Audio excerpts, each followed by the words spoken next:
Make your dog's coats shine. Welcome to the review. Today, you guys, we are reviewing this dog grooming kit. This is basically a little dog grooming vacuum cleaner, and it works great for grooming your dogs at home, leading to less fur all over your house. Now, if you've never used one of these with your dogs, take it slow, brush your dogs without the unit even being on, and then when you do turn it on, give them lots of praise and lots of treats. Make this a super fun experience for your dogs. Okay, enough explanation. Let's just get to it. So this comes with some great attachments. I love the slicker brush attachment, as I feel like this one does the best on my dog's coats. I also love the nail grinder. It sucks the nail dust right into the machine. It also comes with a small paw fur clipper and then a large electric clipper with guards and a deshedding tool, and then of course a cleaning brush and a nozzle for cleanup when you're all done. The machine itself is pretty quiet. It's quieter than a standard vacuum. It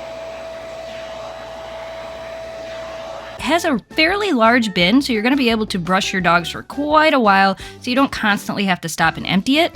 It also has a filter inside to help stop the dander and dust from just blowing around everywhere, and I love that it has a little tray that all the attachments sit on. It makes keeping things organized so much easier. If you're looking for a great way to cut down on all that fur flying around your house, this grooming vacuum will do just that. We recommend this.